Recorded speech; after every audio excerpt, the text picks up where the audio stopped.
Alice in Wonderland by Lewis Carroll, and we pick up our story shortly after Alice has fallen down the rabbit hole. There were doors all around the hall, but they were all locked, and when Alice had been all the way down one side and up the other, trying every door, she walked sadly down the middle, wondering how she was ever to get out again. Suddenly she came upon a little three-legged table, all made of solid glass. There was nothing on it but a tiny golden key, and Alice's first idea was that this might belong to one of the doors of the hall. But alas, either the locks were too large or the key was too small, but at any rate it would not open any of them. However, on the second time round, she came upon a low curtain she had not noticed before, and behind it was a little door about 15 inches high. She tried the little golden key in the lock, and to her great delight, it fitted. Alice opened the door and found that it led into a small passage, not much larger than a rat hole. She knelt down and looked along the passage into the loveliest garden you ever saw. How she longed to get out of that dark hall and wander about among those beds of bright flowers and those cool fountains. But she could not even get her head through the doorway.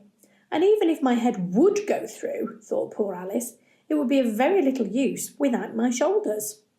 Oh, how I wish I could shut up like a telescope.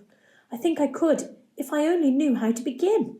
For you see, so many out-of-the-way things had happened lately that Alice had begun to think that very few things indeed were really impossible. There seemed to be no use in waiting by the little door, so she went back to the table, half hoping she might find another key on it, or at any rate a book of rules for shutting people up like telescopes. This time she found a little bottle on it, which certainly was not here before, said Alice. And tied round the neck of the bottle was a paper label with the words, "Drink me," beautifully printed on it in large letters. It was all very well to say "drink me," but the wise little Alice was not going to do that in a hurry. "No, I'll look first," she said, "and see whether it's marked poison or not." For she had read several nice little stories about children who had got burnt and eaten up by wild beasts and other unpleasant things, all because they would not remember the simple rules their friends had taught them, such as that a red-hot poker will burn you if you hold it too long, and that if you cut your finger very deeply with a knife, it usually bleeds. And she had never forgotten that if you drink much from a bottle marked poison, it is almost certain to disagree with you sooner or later.